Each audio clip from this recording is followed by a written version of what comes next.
तुमच्या सगळ्यांचं माझ्या यूट्यूब चॅनलवर मी स्वागत करते आणि मी नवीन यूट्यूबर आहे.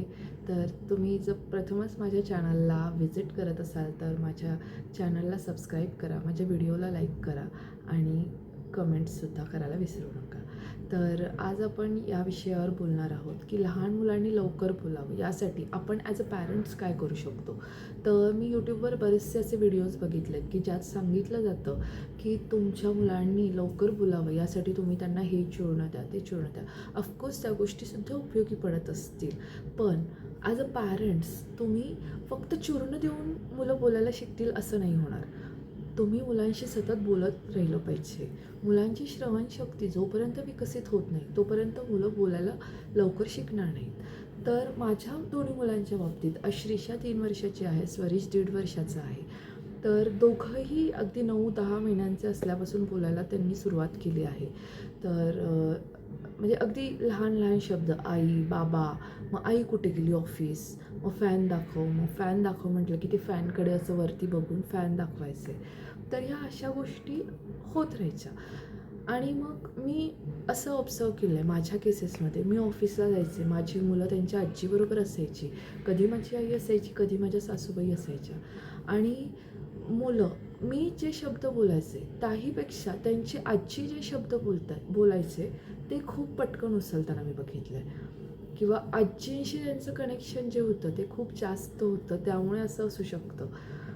आणि मग ते जे शब्द आता माझ्या सासूबाई ज्या होत्या त्या गावाकडून यायच्या, त्यामुळे मग त्या थोडंसं असं तिकडचे शब्द वापरायच्या, तर मुलं ते शब्दसुद्धा बोलायला शिकले होते.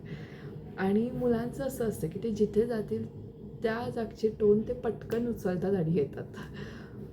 आणि मग आपण सतत मुलांना विचारत राहायचं की हे काय आहे, ते काय आहे, नोज दाखव तुझं, इयर्स दाखव, हेअर दाखव, किंवा हंबा कशी आवाज करते, आपण कुठे चाललो आहे, मग याला काय म्हणतात, मग त्याला काय म्हणतात. जोपर्यंत तुम्ही मुलांना प्रश्न विचारणार नाही तोपर्यंत मुलं तुम्हाला प्रतिसाद देणार नाहीत. सतत त्यांच्याशी बोलत राहा, त्यांना बाहेर फिरायला न्या. बाहेर फिरायला नेऊन त्यांना नवीन नवीन गोष्टी दाखवा, त्या गोष्टींना काय म्हणतात ते सांगा. आज स्वरिश फक्त 1.5 वर्षाचा आहे. ॲज कम्पेअर टू श्रीषा मी म्हणेल की तो जास्त लवकर बोलायला लागला. ऑफकोर्स श्रीषामुळे तो बोलायला लागला असेल कदाचित, पण जोपर्यंत तुम्ही मुलांशी बोलत नाही तोपर्यंत ते तुमच्याबरोबर बोलणार नाहीत.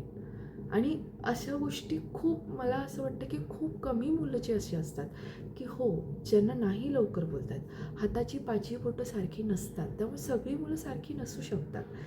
आणि मी आणखीन एक गोष्ट सांगेन की स्वरिश अगदी 2 महिन्याचा असल्यापासून, मला वाटतं 15 दिवसांचा, नॉट इवन 2 मंथ्स, 15 दिवसांचा असल्यापासून मी सतत त्याला ओमचं उच्चारण त्याच्या पुढे करायची.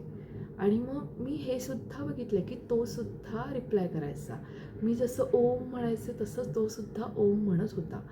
तर ह्या सगळ्या गोष्टी आपण सुद्धा केल्या पाहिजेत. आपण जोपर्यंत आपल्या मुलांना पुश नाही करत तोपर्यंत ते बोलायला शिकणार नाहीत. तर जास्त काही करायची नाही आहे, सतत त्यांना बोलत राहायचं आहे, सतत त्यांना प्रश्न विचारत राहायचे. तुम्हाला माझा आजचा व्हिडिओ कसा वाटला हे मला कमेंटमध्ये नक्की कळवा. आणि असेच नवीन नवीन व्हिडिओज पाहण्यासाठी माझ्या चॅनलला सबस्क्राईब करा. थँक्यू.